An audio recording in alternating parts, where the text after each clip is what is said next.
हाँ जी, हाँ जी।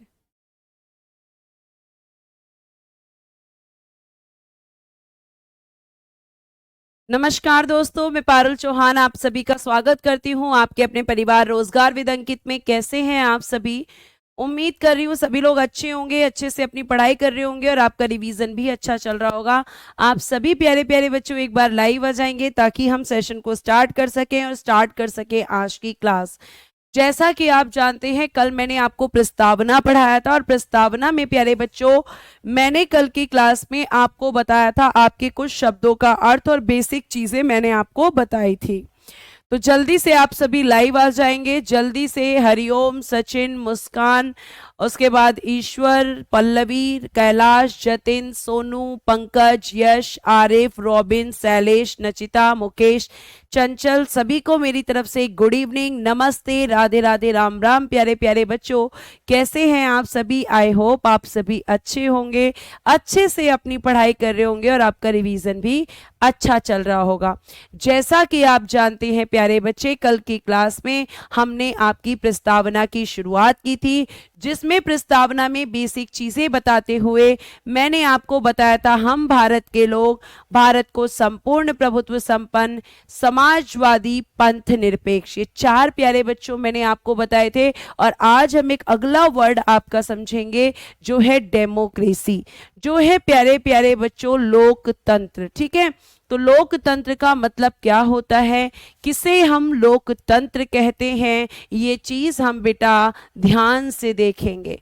ठीक है, अब देखिएगा यहाँ पर अब मैंने कल की तरह ही कि जैसे आपका पीडीएफ से आप डिटेल में चाहे पढ़ सकते हैं। ठीक है, और जो मैं बोर्ड पर लिखकर बता रही हूं वो आपका शॉर्ट में है। साथ साथ प्यारे प्यारे बच्चों, लोकतंत्र का एक सीधा सा मतलब होता है लोगों का तंत्र अर्थात जनता का शासन। प्यारे बच्चे, लोकतंत्र किसको कहते हैं, डेमोक्रेसी किसे कहते हैं? तो लोकतंत्र से तात्पर्य है लोगों का शासन अर्थात जनता का शासन, यही लोकतंत्र है। Democracy means the system of the people, the rule of the people, the rule of the people. लोगों का शासन ही, जनता का शासन ही लोकतंत्र का मतलब होता है। अब मैं इसे थोड़ा आपको लिखकर समझाने की कोशिश करती हूं। फोकस करेंगे प्यारे बच्चों बोर्ड पर। लोकतंत्र, ठीक है, लोकतंत्र यानी कि डेमोक्रेसी, लोकतंत्र यानी कि डेमोक्रेसी। अब जरा ध्यान से सुनना।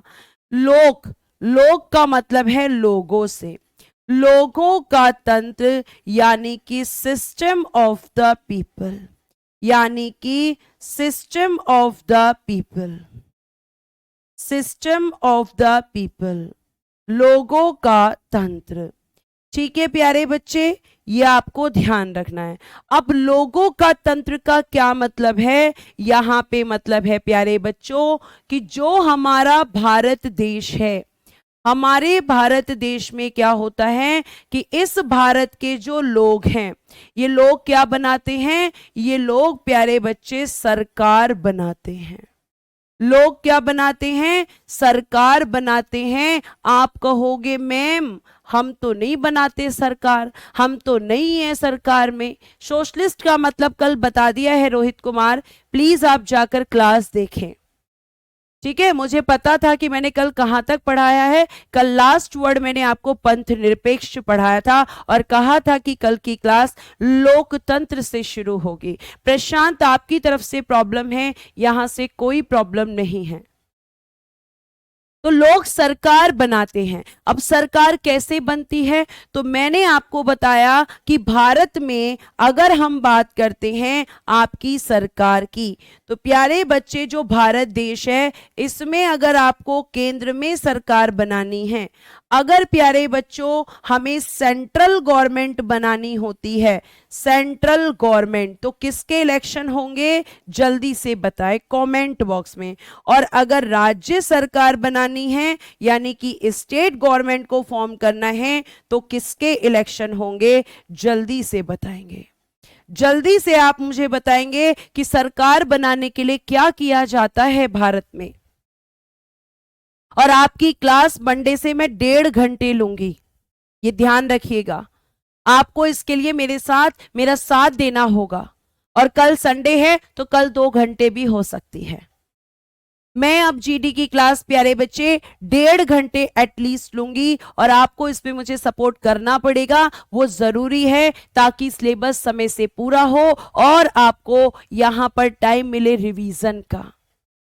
ठीक है, बहुत बढ़िया। जो बच्चे सही कह रहे हैं कि मैम डायरेक्ट इलेक्शंस होते हैं, तो लोकतंत्र में क्या होता है कि लोकतंत्र में सरकार बनती है। अब ये जो सरकार बनाते हैं ये लोग बनाते हैं कैसे? तो प्यारे बच्चे, केंद्र सरकार बनाने के लिए लोकसभा का इलेक्शन होता है, लोकसभा।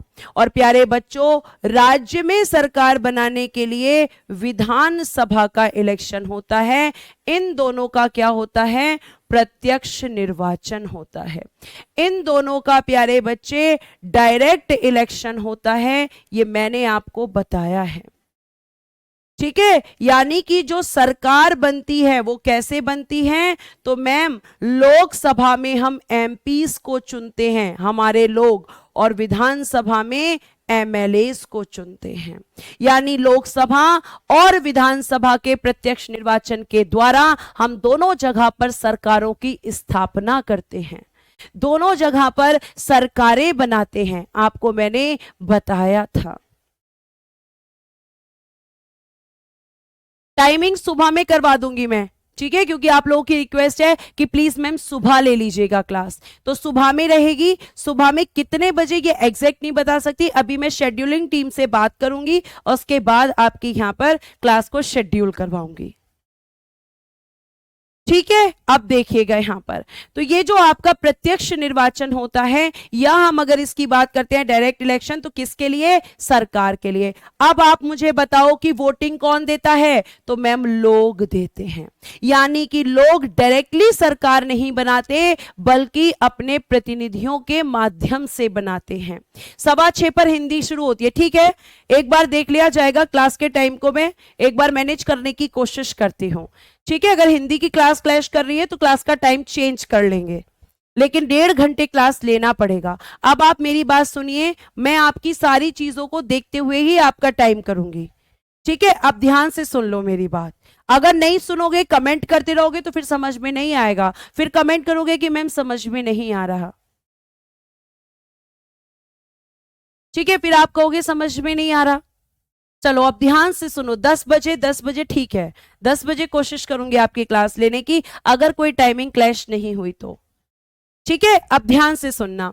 तो यहां पे प्यारे बच्चों, अब लोगों ने क्या बनाई? सरकार। तो सरकार किसने बनाई? लोगों ने। लेकिन मैम यहां पर लोगों ने जो सरकार बनाई है वो कैसे बनाई है प्यारे बच्चे? तो हम ये कह सकते हैं कि भारत में अप्रत्यक्ष लोकतंत्र है, अप्रत्यक्ष लोकतंत्र है, यानी कि प्यारे प्यारे बच्चों इनडायरेक्ट डेमोक्रेसी है। इनडायरेक्ट डेमोक्रेसी क्यों है मैम?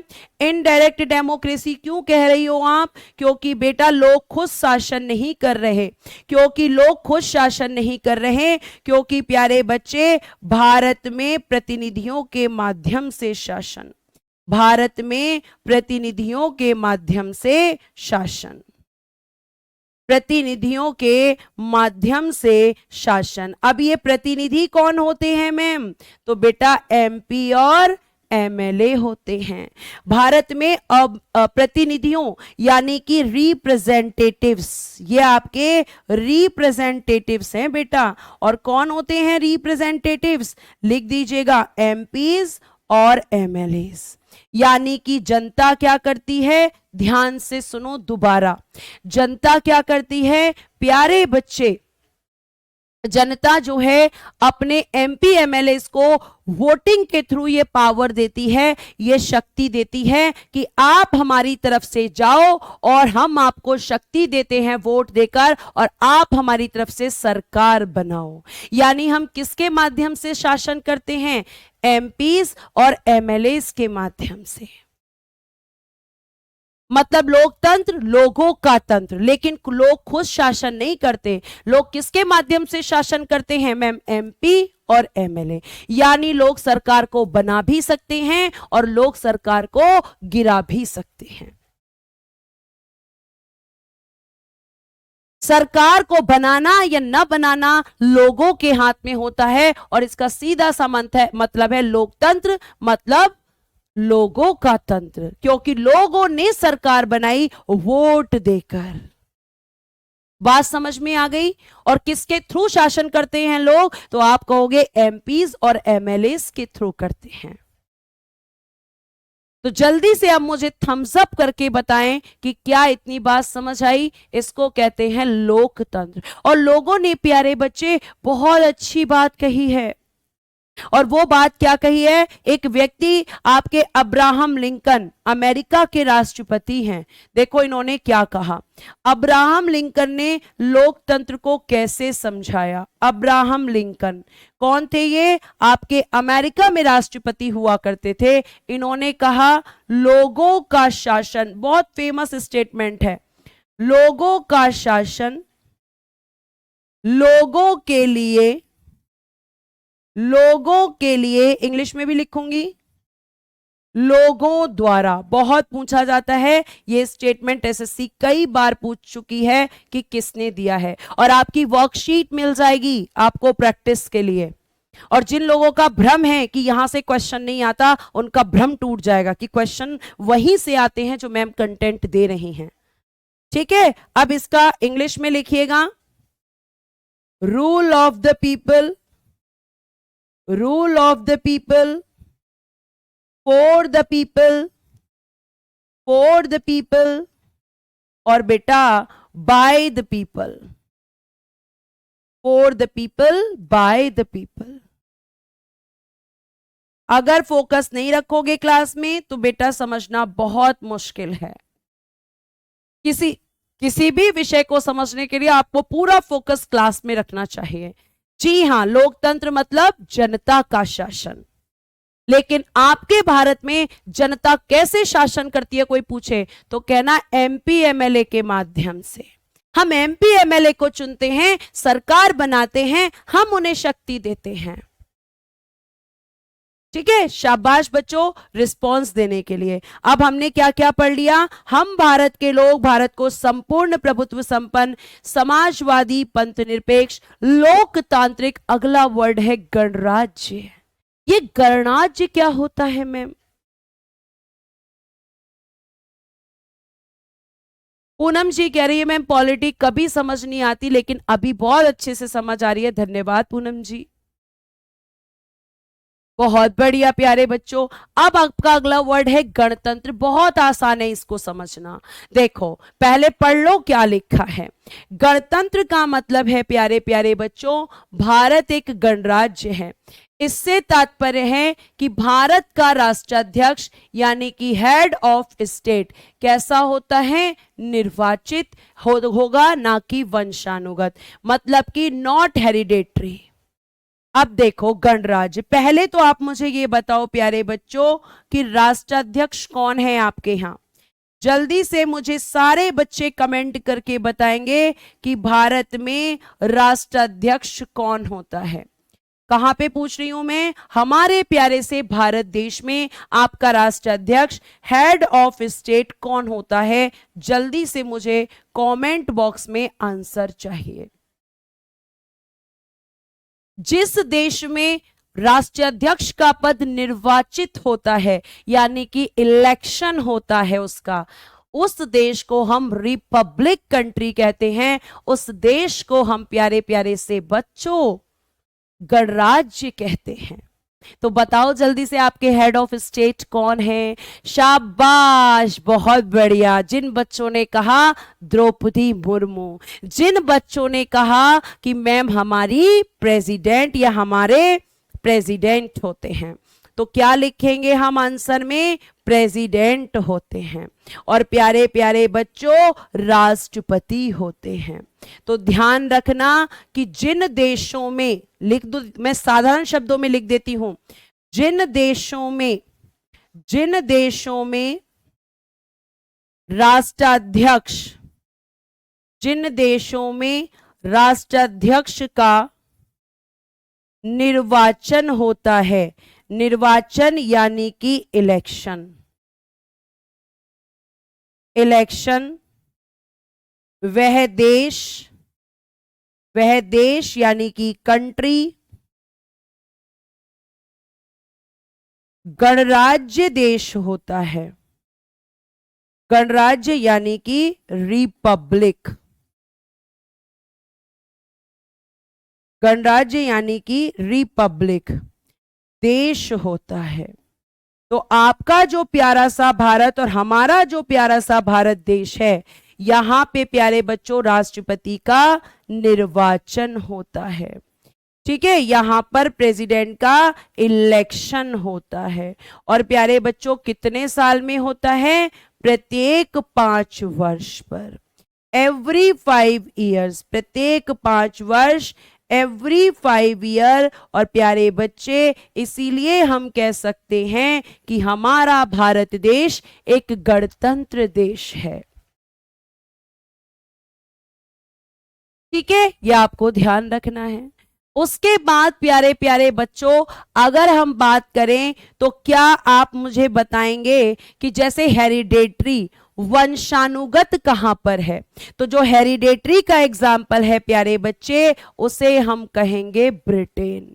ब्रिटेन का जो राष्ट्राध्यक्ष है, यहां का जो हेड ऑफ स्टेट है, वो कौन होता है? वो होता है मैम या तो राजा या होती है रानी। और यहां पे राष्ट्राध्यक्ष का पद वंशानुगत है। वंशानुगत है यानी राजा का बेटा ही राजा, राजा की बेटी ही रानी। मतलब प्यारे प्यारे से बच्चों, यहां पे इलेक्शन नहीं होता। यहां वो शासन चलता है जो इतिहास में पहले चलता था। इतिहास में राजा का बेटा ही राजा बनेगा। ब्रिटेन में आज तक राजा का बेटा ही राजा बनता है, लेकिन भारत में ऐसा नहीं है। लेकिन भारत में प्यारे प्यारे से बच्चों बिल्कुल ऐसा नहीं। भारत में द्रौपदी मुर्मू आज प्रेसिडेंट हैं। अब अगले प्रेसिडेंट कौन होंगे, ये इलेक्शन डिसाइड करता है। अब प्यारे प्यारे से बच्चों एक प्रश्न का उत्तर देंगे आप, क्या अमेरिका एक गणराज्य देश है? क्या हम अमेरिका को एक रिपब्लिक कंट्री कह सकते हैं? यस या नो प्यारे बच्चों, जल्दी से बताओ, जल्दी बताइए प्यारे बच्चे, जल्दी से मुझे आप बताएंगे, जल्दी से। थैंक यू आप सभी लोगों का भी, जो बच्चे मुझे कह रहे हैं बहुत अच्छा पढ़ाते हो मैम, आपका बहुत धन्यवाद बेटा। सबका नाम मैं नहीं ले सकती। वर्कशीट आपको एप्लीकेशन पर ही मिलेगी। ठीक है, वर्कशीट आपको एप्लीकेशन पर ही मिलेगी। यस यस यस, जितने बच्चे कह रहे हैं यस, बिल्कुल सही कह रहे हैं, क्योंकि अमेरिका में प्रेसिडेंट का इलेक्शन होता है। बेटा जहां जहां प्रेसिडेंट का इलेक्शन होता है, जहां हेड ऑफ स्टेट का इलेक्शन होता है, वहां पर रिपब्लिक कंट्री होता है। और अमेरिका भी एक रिपब्लिक कंट्री है, क्योंकि वहां पर भी प्रेसिडेंट का इलेक्शन होता है। शाबाश बच्चों, अगला देखते हैं आगे हमसे क्या बातें की गई हैं। अब प्यारे बच्चों, आपका जो संविधान है, ठीक है प्यारे प्यारे से बच्चों, आपका जो संविधान है, एक मिनट, इस संविधान के बारे में थोड़ी सी बात करते हैं। पहले तो जो बाय मिस्टेक टाइप हो गया है उसे रब कर देते हैं। चलो अब ध्यान से सुनना मेरी बात, बहुत ध्यान से आप सुनेंगे। इधर देखिएगा जरा ध्यान से। प्यारे प्यारे बच्चों, आपकी जो प्रस्तावना है उसमें 3 प्रकार के न्याय हैं, उनकी बात करते हैं हम। चलिए यहां पर लिखेंगे, प्लेन स्लाइड का यूज करेंगे। यहां से आपके शुरू हो रहे हैं न्याय, तो इसी के नीचे देखिएगा, देखो प्यारे प्यारे बच्चों, आपकी जो प्रस्तावना है, ध्यान से बोर्ड की तरफ फोकस करेंगे बच्चों। प्रस्तावना यानी कि प्रीएम्बल। इस प्रस्तावना में प्यारे बच्चे भारतीय नागरिकों के लिए क्या दिया गया है? 3 प्रकार की स्वतंत्रता, 3 प्रकार की 3 प्रकार का न्याय, 3 ways of justice, 3 ways of justice. अब ये जस्टिस कौन कौन सा है, ध्यान से सुनो, सीधा सीधा क्वेश्चन पूछती है एसएससी। पहला है प्यारे बच्चे सामाजिक न्याय, इंग्लिश में सोशल जस्टिस। दूसरा है आर्थिक न्याय, यानी कि इकोनॉमिक जस्टिस, इकोनॉमिक जस्टिस। और प्यारे बच्चे तीसरा लिखिएगा राजनीतिक न्याय, यानी कि पॉलिटिकल जस्टिस।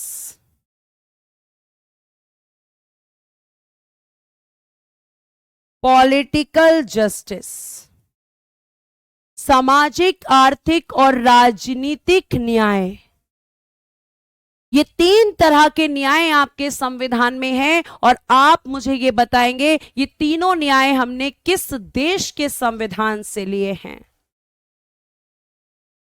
जल्दी बताइए ये तीनों न्याय हमने किस देश के, तब तक मैं आपको समझाती हूं। सोशल जस्टिस मींस जब आपके समाज में भेदभाव खत्म हो जाएगा, जब धर्म और जाति के आधार पर हम डिस्क्रिमिनेशन का एंड करेंगे, जब हम भेदभाव को खत्म करेंगे, जब हम ऊंच नीच धर्म और जाति को मानना छोड़कर सभी लोगों को एक समान मानेंगे, उस दिन सबको सामाजिक न्याय मिलेगा।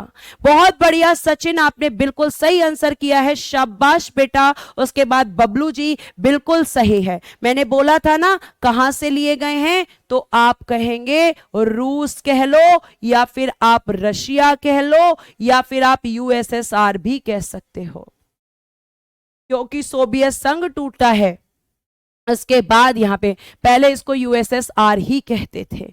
तो जिन बच्चों ने रिवीजन किया है उन्होंने सही आंसर दिया है, बाकी सारे यूएस से आंसर कर रहे हैं जो कि गलत आंसर कर रहे हैं। तो कितने न्याय हैं प्यारे बच्चे, तीन न्याय हैं। सामाजिक न्याय कब खत्म होगा, जब मैम भेदभाव खत्म होगा। इकोनॉमिक जस्टिस कब मिलेगा, जब आपका गरीब और अमीर के आधार पर भेदभाव खत्म होगा, जब गरीब और अमीरी का डिस्क्रिमिनेशन खत्म होगा। उसके बाद राजनीतिक न्याय कब मिलेगा, राजनीतिक न्याय मैम उस दिन मिलेगा जिस दिन सभी लोगों को मतदान का अधिकार होगा और सभी लोग जो हमारे यहां इलेक्शन होते हैं, निर्वाचन होते हैं, उनमें भाग ले पाएंगे। इनको कहते हैं तीन न्याय। आपकी प्रस्तावना में सीधा प्रश्न आता है, तीनों कहां से लिए गए हैं, रशिया से। ठीक है, 2 से 3 प्रश्न होते हैं बेटा पॉलिटी से, बस। आगे देखिए, उसके बाद प्यारे बच्चे आपके संविधान में, आपके संविधान की प्रस्तावना में यहां पे प्यारे प्यारे बच्चों आपका क्या होता है, 1 मिनट रुक जाइएगा, 1 मिनट 1 मिनट 1 मिनट।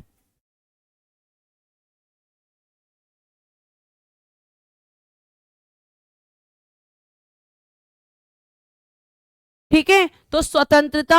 अब यहां पे प्यारे बच्चों एक चीज ठीक करना, वो चीज मुझे क्या ठीक करानी है प्यारे बच्चे, देखिएगा यहां पे एक वर्ड लिखा हुआ है फ्रीडम, यहां पर भी लिखा हुआ है फ्रीडम, ये गलत है। यहां फ्रीडम वर्ड यूज नहीं होगा, यहां क्या यूज होगा, 1 मिनट, उसके लिए मैं स्लाइड को नीचे लेकर आऊंगी और मैं यहां पर लिखने वाली हूं इस स्लाइड पर इसकी जगह कि यहां, अच्छा नीचे लाते ही फ्रीडम आ गया वापस, भाई ऊपर ही कर देते हैं वापस।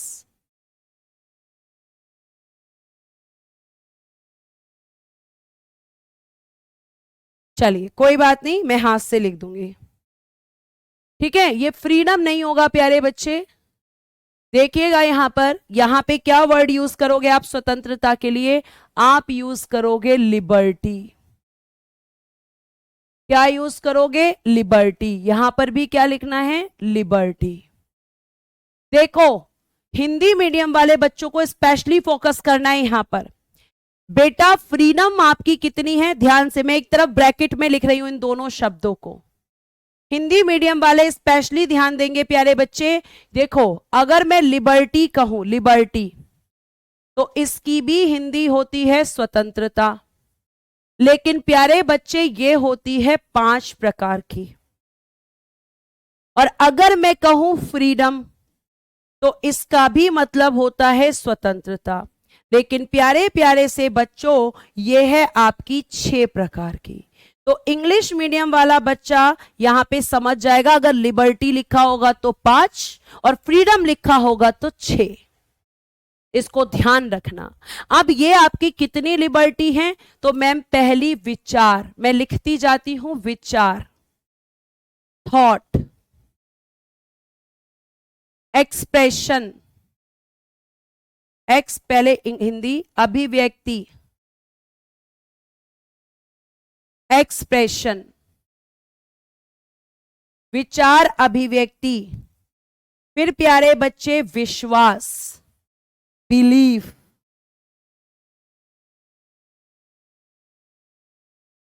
फिर आपका धर्म, रिलीजन,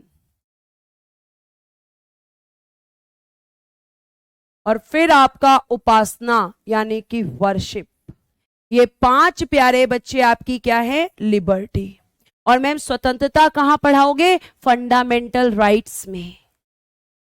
तो कहने का मतलब है कि विचार, अभिव्यक्ति, विश्वास, धर्म और उपासना की स्वतंत्रता प्यारे बच्चों आपको किसमें दी गई है? 5 प्रकार की लिबर्टी है, 5 प्रकार की स्वतंत्रता जो कि प्रस्तावना में दी गई है।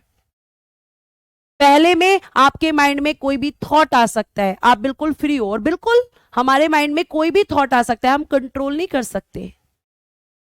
फिर आपके बाद आप उसको क्या कर सकते हो? अब आप कह रहे हो कि मैंने जो सोचा है मुझे बताने का भी मन कर रहा है, तो आप एक्सप्रेस कर सकते हो, आप बोलकर कर सकते हो, आप इशारों में कर सकते हो, है ना। इशारों में भी बातें हो जाती हैं, कई बार आंखों से बातें हो जाती हैं, ठीक है, मुस्कुराकर, गुस्सा करके। जैसे किसी पे गुस्सा आ रहा है तो हम ऐसे कर देते हैं, तो हमें लगता है ये व्यक्ति गुस्सा कर रहा है। तो प्यारे प्यारे बच्चों, आपको ध्यान रखना है कि यहां पे आपको एक्सप्रेस करने की भी फ्रीडम है। और आपको अगर बताऊं तो यहां पे विश्वास यानी कि आप किसी पर भी बिलीव कर सकते हो, आप किसी भी धर्म को मान सकते हो और उस धर्म के अकॉर्डिंग आप पूजा कर सकते हो। आप मंदिर जा सकते हो, आप मस्जिद जा सकते हो, आप चर्च जा सकते हो। ये सब किसके लिए है? ये सब प्यारे बच्चे 5 प्रकार की स्वतंत्रताएं आपकी किस में है? प्रीएम्बल में। फिर प्रीएम्बल कहता है कि समानता भी है, और प्यारे बच्चे ये 2 प्रकार की है, 2 प्रकार की है आपकी समानता। लिखिएगा यहां पर, अगर हम बोले प्रतिष्ठा, प्रतिष्ठा यानी कि डिग्निटी, और आपका प्यारे बच्चे अवसर यानी कि अपॉर्चुनिटी। अब ध्यान से सुनना, बहुत अच्छे से सुनना, इसको ध्यान से सुनना कि आपकी जो डिग्निटी होती है, तुम लोग बहुत शैतान हो, है ना। जैसे ही मैंने इशारों की बात करी तो सीधा प्यार पे पहुंच गए तुम, हैं। मैम आप अपनी गर्लफ्रेंड से ऐसे ही बात करते हैं, बहुत बढ़िया। गर्लफ्रेंड और बॉयफ्रेंड याद आने लगते हैं तुम्हें। Thank you Karan, thank you so much बेटा, थैंक यू सो मच। उपासना का मतलब होता है वर्शिप, रंजना, पूजा पाठ करना। आप अपने धर्म के अकॉर्डिंग पूजा पाठ कर सकते हो। लिखा हुआ है देखो, वर्शिप इंग्लिश में पूजा पाठ, ठीक है। अब यहां पे आपका पहला क्या है कि किस चीज की स्वतंत्रता है? डिग्निटी की। हर व्यक्ति को प्यारे बच्चे ये समानता है कि वो एक डिग्निटी के साथ इस समाज में रह सकता है, और आप उसकी डिग्निटी को ठेस नहीं पहुंचा सकते। आप उसकी डिग्निटी को ठेस नहीं पहुंचा सकते, आप उसे गलत नहीं कह सकते। जैसे पहले के समय में निम्न जाति के लोगों को उच्च जाति के लोगों के द्वारा ठेस पहुंचाई गई, उनकी डिग्निटी को ठेस पहुंचाई गई, तो कहा गया डिग्निटी का अधिकार सबको है। अमीर को, गरीब को, हिंदू को, मुस्लिम को, सिख को, सबको डिग्निटी का अधिकार है। सबकी एक प्रतिष्ठा है और हर व्यक्ति प्रतिष्ठा के साथ समाज में रह सकता है। ठीक, आगे देखेगा अपॉर्चुनिटी यानी कि अवसर। यह कहा गया कि सभी को समान अवसर मिलना चाहिए। क्या मिलना चाहिए? समान अवसर, इक्वल अपॉर्चुनिटी मिलनी चाहिए, समान अवसर मिलना चाहिए। और ये किसमें? तो मैं कहूंगी कि भैया रोजगार में, यानी कि एम्प्लॉयमेंट में। और अगर आपकी भाषा में समझाऊं तो कौन से एम्प्लॉयमेंट में? गवर्नमेंट जॉब में जिसकी तैयारी प्यारे प्यारे बच्चे आप कर रहे हैं।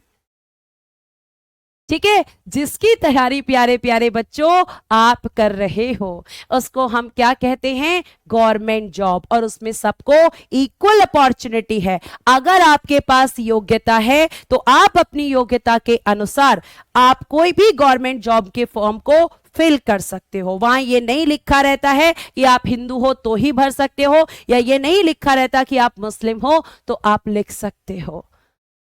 ठीक है, आपका बहुत धन्यवाद। इतना भावुक मत करो कि मैं क्लास में ही रोना शुरू कर दूं। बात समझ में आई? आज आपको चीजें समझ में आ रही हैं? समझ में आना चाहिए। ठीक है, आगे चलते हैं। तो ये प्यारे प्यारे बच्चों आपका क्या है, आपकी प्रस्तावना। अब इस प्रस्तावना में इसके अलावा कुछ और भी शब्द हैं, हम उन पर भी चर्चा कर लेते हैं। ठीक है, अब देखिएगा यहां पे क्या शब्द हैं, आप डिटेल में आराम से पीडीएफ से पढ़ना, मैं डिटेल में नहीं पढ़ाऊंगी, मैं तो आपको चीजें शॉर्ट में बताऊंगी। आपको अपनी कॉपी में वही लिखना है जो मैं बोर्ड पर लिख रही हूं, पीडीएफ नहीं लिखनी है। पीडीएफ लिख के आपके पास आ जाएगी अपने आप। ठीक है, आगे देखिए प्यारे बच्चे।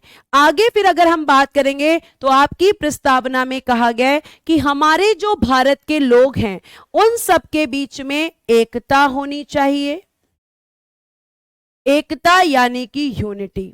और ये यूनिटी कैसी होनी चाहिए, बंधुता यानी कि प्यारे बच्चे भाईचारा, जिसे हम इंग्लिश में कहते हैं फ्रेटर्निटी। एक मिनट, जिसे हम इंग्लिश में कहते हैं फ्रेटर्निटी। एकता, बंधुता और प्यारे बच्चे आपका स्वतंत्रता, एकता, बंधुता और अखंडता, जो आपने पढ़ा था 42वां संविधान संशोधन, इंटीग्रिटी। देखो, एकता का क्या मतलब होता है, एक साथ रहना। और बंधुता का मतलब है कि ऐसे एक साथ रहना जैसे भाई रहते हैं। और प्यारे प्यारे से बच्चों, भाइयों की जो एकता है जैसे उसको कोई नहीं तोड़ सकता, ऐसे ही हम सब भारत के नागरिकों को आपस में कैसा रहना चाहिए, भाइयों की तरह। और एक ऐसी एकता विकसित करनी चाहिए। अखंडता का मतलब होता है जिसे कभी तोड़ा ना जा सके, जिसे कभी तोड़ा ना जा सके, जिसका कभी खंडन ना किया जा सके, जिसे कभी तोड़ा ना जा सके। अखंडता यानी हमें एक अखंड भारत का निर्माण करना है। क्यों क्यों करना है अखंड भारत का निर्माण, ताकि फिर से कोई अंग्रेज आकर यहां शासन ना करने लग जाए। ठीक है, लेकिन प्यारे बच्चे ये सब किताबी बातें हैं। हमारे देश में अगर ऐसी यूनिटी होती तो जाति और धर्म के नाम पर दंगे नहीं होते, हम आपस में सांप्रदायिक दंगे नहीं करते, हम लड़ते नहीं, आए दिन हमारे यहां पर झगड़े नहीं होते। ठीक है, यह आपको ध्यान रखना है।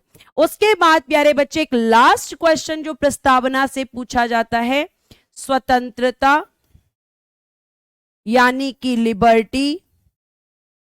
और आपकी प्रस्तावना में जो समानता है दो प्रकार की, स्वतंत्रता, समानता यानी कि इक्वालिटी।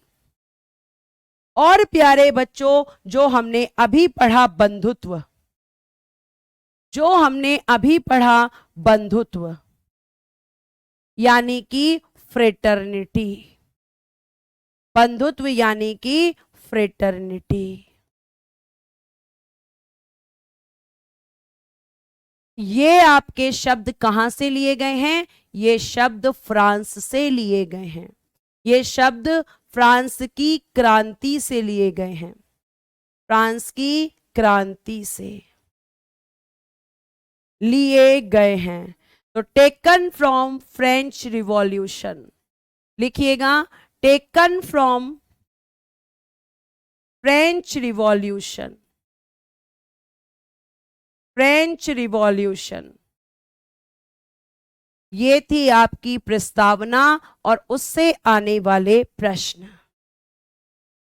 और अगर आपसे ये पूछा जाए प्रस्तावना में कि एक और क्वेश्चन आपसे कभी पूछ लिया जाए, लिख दीजिएगा भारत का पहला, सॉरी भारत नहीं, देश का विश्व का पहला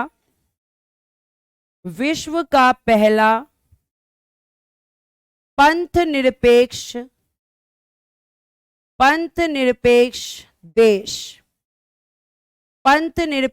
देश, first secular country in the world. तो आंसर कर देना अमेरिका, आंसर कर देना यूएसए। सबसे पहले जो कंट्री बना सेक्युलर कंट्री वो था यूएसए। ठीक है, ये आपको ध्यान रखना है। अब प्यारे बच्चों, इसके बाद अब आपका शुरू होगा एक नया चैप्टर जिसमें मैं आपको बताऊंगी, 1 मिनट, सबसे पहले हम मैप को ऊपर लेकर जाते हैं।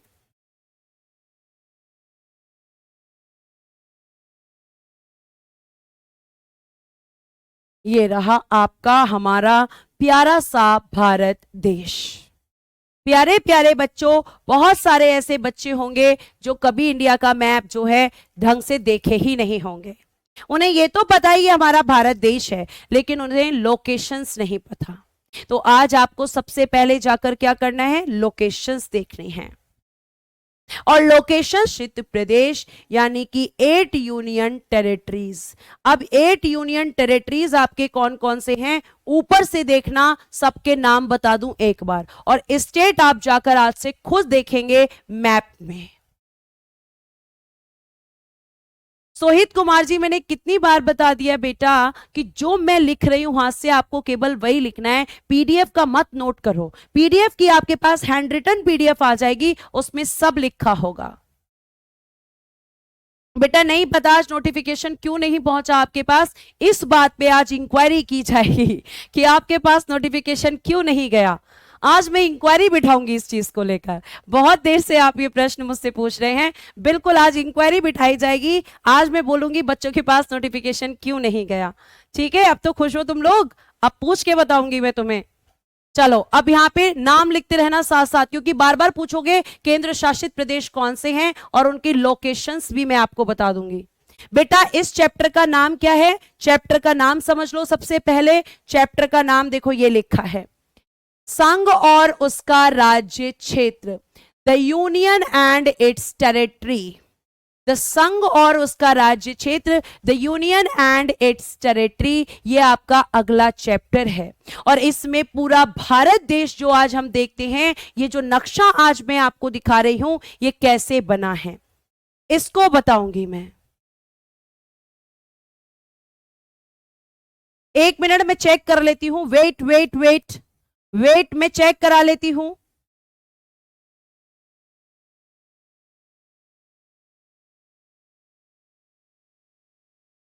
वेट बेटा मैं चेक करा रही हूं प्रॉब्लम।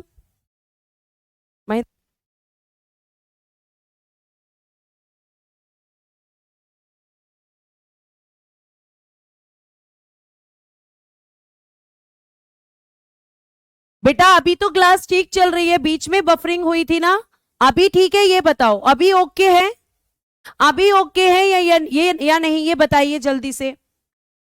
बेटा अभी बफरिंग हुई थी थोड़ी देर के लिए, लेकिन अभी ठीक है या नहीं, अभी ठीक है या नहीं, अभी का बताओ, अभी का स्टेटस क्या है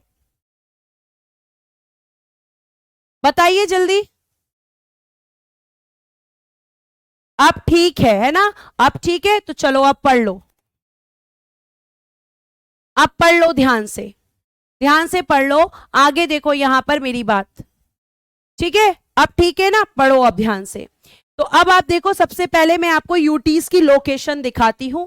सबसे पहला केंद्र शासित प्रदेश है जम्मू कश्मीर, ठीक है?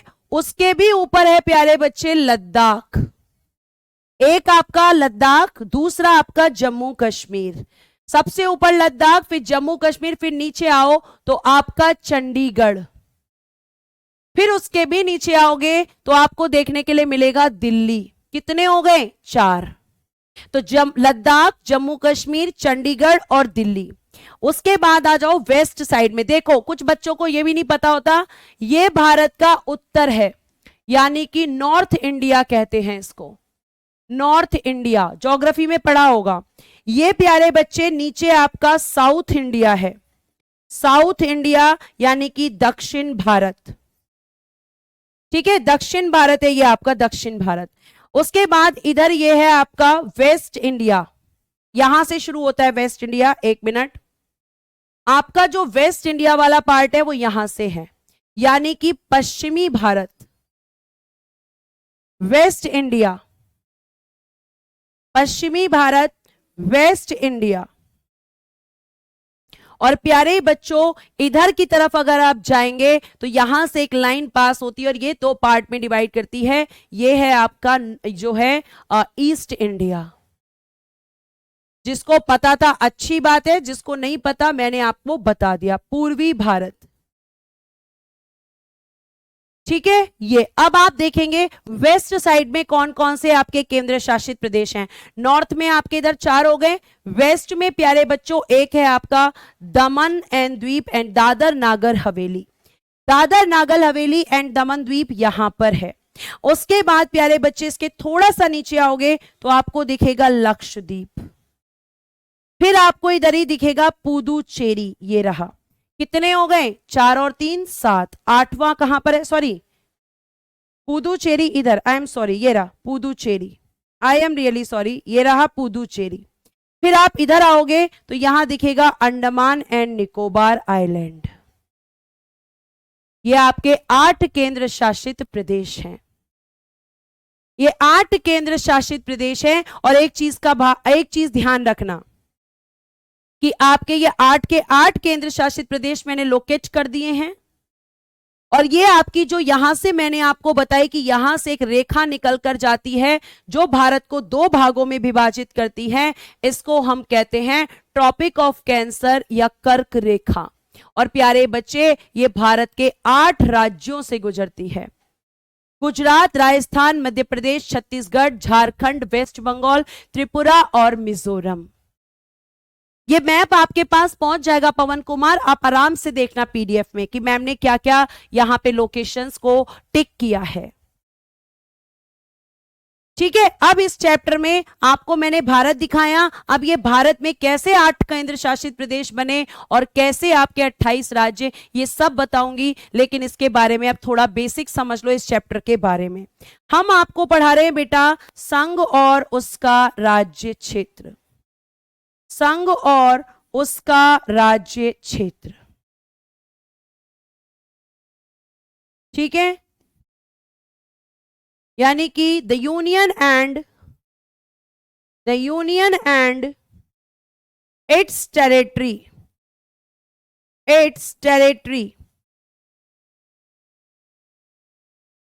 अब ये आपका संविधान के किस भाग में है? तो प्यारे बच्चे पार्ट 1। आज संविधान के कितने भाग हैं? 25, वर्तमान में 25 हैं। तो पार्ट 25 में से एक पार्ट कौन सा है? ये आपका पार्ट 1 भाग 1, आर्टिकल 1 से लेकर 4।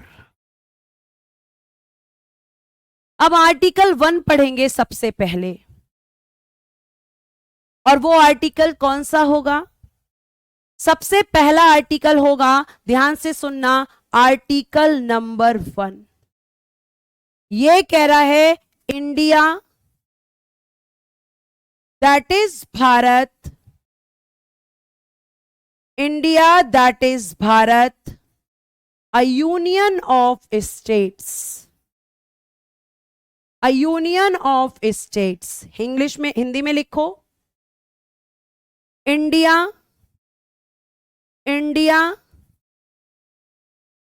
यानी कि भारत, यानी कि भारत राज्यों का संघ है, राज्यों का संघ है।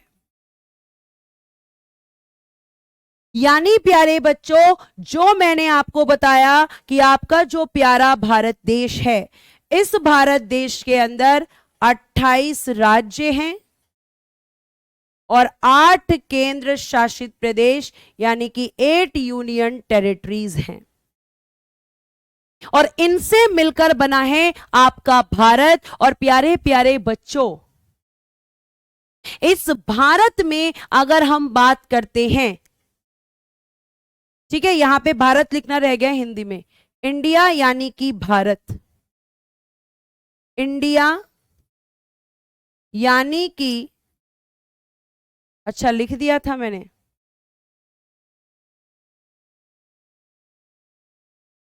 इंडिया यानी कि भारत। अब देखो, ये आर्टिकल बस इतना बता रहा है कि आपका जो या हमारा जो प्यारा सा भारत देश है, इस भारत देश में 28 राज्य और 8 केंद्र शासित प्रदेश हैं, और ये आपका किससे बना है? राज्यों का संघ है। इस स्टेट से मिलकर एक यूनियन बना है, जैसे कि प्यारे बच्चे की ये यूनियन है, आप मान के चलो कि ये एक संघ है। और ये जो संघ है, इस संघ के अंदर कौन है? स्टेट्स हैं और मैम यूटीज हैं, और इन सब से मिलकर ही ये संघ बना हुआ है। किसी भी स्टेट या किसी भी यूटी को, बेटा पार्ट 22 ओरिजिनल कॉन्स्टिट्यूशन में थे रुद्र प्रताप, वर्तमान में 25 हैं।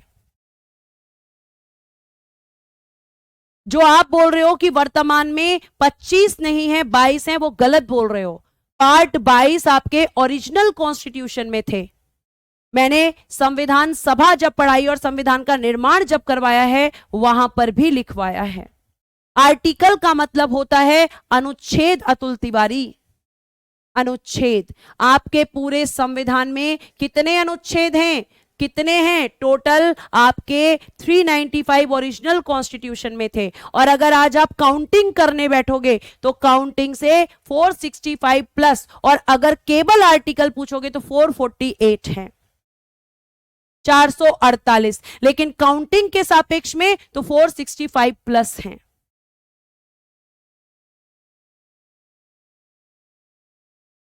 ठीक है, ये आपको ध्यान रखना है। तो यहां पे क्या? संघ। अब जैसे आपने देखा होगा लेबर यूनियन, लेबर यूनियन किससे बनती है? मजदूरों से। तो भारत का यूनियन कौन है? स्टेट और यूटीज, बस इतनी बात है। और भारत के लिए कौन कौन से शब्द यूज किए गए हैं आपके संविधान में? इंडिया और भारत। हिंदुस्तान वर्ड कोई यूज नहीं करता है। आपके भारत के केवल 2 ही नाम है अकॉर्डिंग टू कॉन्स्टिट्यूशन, और वो कौन से हैं? तो आप कहोगे कि इंडिया और भारत। क्लियर है? बच्चे कह रहे हैं मैम एग्जाम में आए तो 22 करें या 25? बेटा देख लेना क्वेश्चन पूछा कहां पे है। आपसे पूछा है कि मूल संविधान, या फिर आपसे पूछा जाएगा प्यारे प्यारे बच्चों, आपसे पूछा जाएगा मूल संविधान में, या पूछा जाएगा वर्तमान में।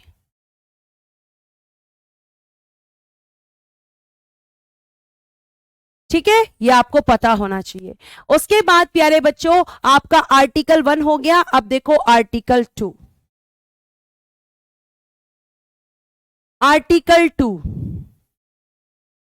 इसमें क्या कहा गया है? देखो यहां पर आपका, यहां पे समझा, देखो यहां एक बार पढ़ लो, यही समझा दूंगी फिर मैं आर्टिकल 2 को। ये रहा, ध्यान से सुनना, और यहां पर भी एक भारत का मैप बनाना। आर्टिकल 2 क्या कहता है? संसद को संघ में नए राज्यों के प्रवेश या स्थापना करने के लिए विधि बनाने का अधिकार देता है। Empowers parliament to make laws for the entry और establishment of new states in the union. यानी कि आपका आर्टिकल 2 संसद को अधिकार देता है कि वो संघ में नए राज्यों का प्रवेश या स्थापना कर सकती है। मैं हाथ से भी लिख देती हूं। आर्टिकल 2 संसद को यह शक्ति देता है, शक्ति या अधिकार, इंग्लिश में आप नोट कर लेंगे पीडीएफ से, अधिकार देता है कि वह संघ में मतलब जो संघ बना हुआ है, संघ में नए राज्यों का प्रवेश यानी कि एंट्री, प्रवेश या स्थापना कर सकती है। अब ये बात किसकी हो रही है? तो प्यारे बच्चे ये बात हो रही है, देखो ये तो है हमारा भारत, और इस भारत के अंदर क्या है? 28 राज्य हैं और 8 यूनियन टेरिटरीज हैं। ये तो भारत के अंदर हैं। अब ये किसके बाहर की बात कर रहा है? प्यारे बच्चे आर्टिकल 2 भारत के बाहर की बात कर रहा है। ये भारत के बाहर की बात करता है, भारत के बाहर। अब भारत के बाहर के लिए मैं आपको थोड़ा समझाती हूं। जैसे कि अगर मैं आपका प्यारे बच्चे जाऊंगी मैप पर, तो आपको ध्यान रखना है भारत के बाहर का मतलब है कि जैसे यहां पे देखो भारत का एक पड़ोसी है अफगानिस्तान, भारत का एक पड़ोसी है पाकिस्तान, भारत का एक पड़ोसी है चाइना, भारत का एक पड़ोसी है आपका म्यांमार, ये रहा म्यांमार, ठीक है। भारत का एक पड़ोसी है प्यारे बच्चे आपका म्यांमार, चाइना है, अफगानिस्तान है, पाकिस्तान है, और एक पड़ोसी है आपका भूटान। ये सब क्या है? पड़ोसी। इसका मतलब कि भारत के बाहर से अगर कोई एक्वायर करना है हमें, जैसे मुझे चाइना से हमने क्या किया कि चाइना का जो ये पूरा क्षेत्र किसका है? चाइना का। अब मैंने क्या किया कि चाइना के इस वाले क्षेत्र पर, हमारी सरकार ने चाइना के इस वाले क्षेत्र पर कंट्रोल कर लिया, तो ये भारत का मैप यहां तक आ जाएगा, यहां तक भारत का मैप आ जाएगा, क्योंकि उसने चाइना के इस जगह पर कंट्रोल कर लिया। तो ये किस आर्टिकल के थ्रू होगा? आर्टिकल 2। यानी कि भारत में अगर कोई भी बाहर से लाकर कोई क्षेत्र भारत में शामिल किया जाता है तो वो आर्टिकल 2 में होता है। और प्यारे बच्चों इसका एक एग्जाम्पल है, ध्यान रखिएगा, एग्जाम्पल लिखिएगा, उदाहरण लिखिएगा आपका सिक्किम, सिक्किम और प्यारे बच्चों गोवा। ये दोनों पहले भारत के संघ में शामिल नहीं थे। इन्हें कहां से लाया गया? इन्हें मैम हमने कंट्रोल कर लिया भारत सरकार ने, और फिर इन्हें भारत का हिस्सा बना दिया। आज के समय में आप इन दोनों की लोकेशन देखो, ये भारत में शामिल हैं। देखो ये रहा आपका गोवा, यहां पे ये रहा गोवा, और प्यारे बच्चों उसके बाद अगर मैं बात करूं तो आपका सिक्किम, अगर मैं आपसे बात करती हूं तो ये रहा सिक्किम। ये पहले चाइना का भाग हुआ करता था, और इस सिक्किम पे हमने क्या कर लिया? अपना कंट्रोल कर लिया। यानी अगर हम भारत के बाहर से कोई भी किसी भी उस पर कंट्रोल करते हैं, किसी भी भाग पर भारत सरकार कंट्रोल कर लेगी, तो मैप आपका कहां चला जाएगा? बढ़ के। क्योंकि बहुत सारे बच्चे पूछते हैं मैम वो हिस्सा उठ के आ जाएगा। बेटा जमीन उठ के कैसे आएगी? जमीन कभी उठकर नहीं आएगी। अगर भारत कल के दिन इस पर कंट्रोल कर लेगा, इस हिस्से पर, तो आपका भारत का नक्शा यहां तक फैल जाएगा, मतलब नक्शे को इंक्रीज कर दिया जाएगा।